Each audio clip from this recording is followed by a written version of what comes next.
Welcome back to the channel दोस्तों। स्वागत है आपका अपने यूट्यूब चैनल में। जैसा कि दोस्तों आप जानते हैं, आज की इस वीडियो में हम बात करने वाले हैं पिवट पॉइंट, ब्रेकआउट और रिवर्सल पॉइंट के बारे में।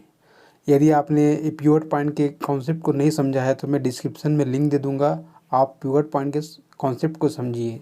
तो पिवट पॉइंट में होता क्या है, देखिए यहाँ पर एक पिवट लेवल होता है, ठीक है। मेन जो होता है एक पिवट लेवल होता है, उसके ऊपर एक होता है R1 यानी कि रेजिस्टेंस 1, और उसके नीचे होता है पिवट के नीचे S1, ठीक है।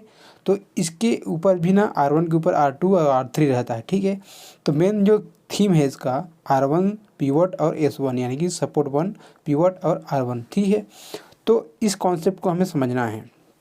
देखिए जब भी प्राइस जो है S1 के नीचे ओपन होता है, पिवट और S1 के नीचे ओपन होता है, तो प्राइस कहाँ जाएगा, सीधा जाएगा S2 पर।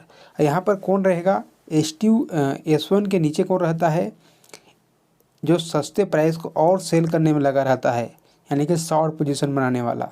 तो यहाँ पर इनिटेटिव सेलर्स रहता है। यदि प्राइस जो है ना कंटिन्यू यहाँ से गिरते हुए आ रहा है, यहाँ पर सपोर्ट लेगा, तो यहाँ पर रेस्पॉन्सिव बायर्स आएगा, ठीक है।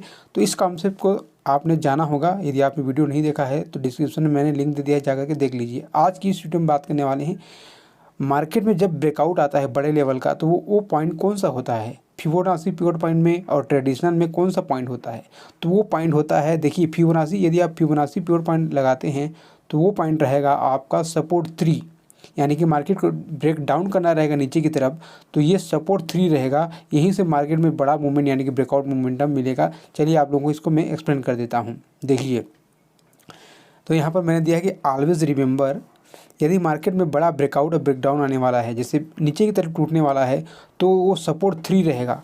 सपोर्ट 3 जो है ना एक इंपॉर्टेंट सपोर्ट, जैसा कि आप देख सकते हैं बैंक निफ्टी 40,800 का इंपॉर्टेंट सपोर्ट था। इसको ब्रेक किया, ब्रेक करने के बाद जो है कंटिन्यू 40,200 का लेवल यानी कि 600 पॉइंट नीचे आया। वो भी मार्केट जो है ना धीरे धीरे करके आया, क्योंकि टाइम फ्रेम को फॉलो करता है मार्केट। तो हमेशा ध्यान में रखिए, फिबोनाची पिवट पॉइंट लगाते हैं तो सपोर्ट 3 और रजिस्टेंस 3 ये ब्रेकआउट होता है, या फिर यहाँ से रिवर्सल लेगा प्राइस, या फिर यहाँ से ब्रेकआउट देगा। दोनों का ये पॉइंट होता है, ये करो एमरो वाला। तो इस कॉन्सेप्ट को आपको समझ में आना चाहिए। अब आते हैं इसमें ट्रेडिशनल लगाते हैं। यदि आप स्टैंडर्ड पिवट पॉइंट लगाते हैं चाहे ट्रेडिशनल लगाते हैं, तो इसी प्राइस पर आप देखिए यहाँ पर कि ये जो इसी प्राइस पर आप देख सकते हैं जो सपोर्ट 2 में यहाँ पर ये सब ब्रेकआउट और रिवर्सल पॉइंट होता है। इस बात को देखिए 40,800 का जो लेवल होता है ना, ट्रेडिशनल या फिर स्टैंडर्ड पिवट पॉइंट लगाते हैं तो आपको सपोर्ट 2 को एग्जाम्पल मानना पड़ेगा, क्योंकि ये ब्रेकआउट और रिवर्सल पॉइंट होता है। यहाँ से प्राइस जो है ना 800 पे सस्टेन करता है, उसके बाद जो यहाँ से रिवर्सल भी आ सकता था, शॉर्ट कवरिंग भी आ सकता था, लेकिन मार्केट ने यहाँ पर कंटिन्यू ट्रेंड को जारी रखा और मार्केट जो है ना इसको ब्रेकआउट दिया। क्योंकि ट्रेडिशनल पिवट पॉइंट में और स्टैंडर्ड पिवट पॉइंट में ना जो S2 होता है ना, ये ब्रेकआउट या फिर रिवर्सल पॉइंट होता है। तो इस बात को हमेशा ध्यान में रखिए।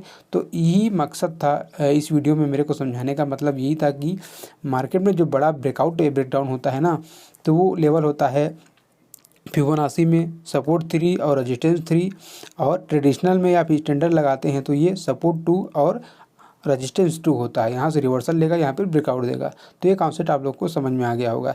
साथ ही साथ आप लोगों को तो कॉन्सेप्ट समझ में आया होगा S1 और R1 यानी कि रेस्पॉन्सिव सेलर्स और इनिटेटिव सेलर्स, और रेस्पॉन्सिव बायर्स और इनिटेटिव सेलर्स। इसके बारे में आपको ही पता होना चाहिए। यदि आपने वीडियो देखा नहीं है तो आप देख लीजिए, वीडियो बहुत अच्छा है। पिवट पॉइंट की कॉन्सेप्ट आप लोगों को समझ में आएगा। पूरे यूट्यूब में मेरा जैसा कोई बताया नहीं है, पूरा कॉन्सेप्ट आपको समझ में आ जाता है, तो एक सिस्टम बेहतरीन बन जाता है आपको इसमें ट्रेड करने के लिए। वीडियो अच्छा लगा तो लाइक कीजिए, कमेंट कीजिए। मिलते हैं नेक्स्ट वीडियो में। जय हिंद।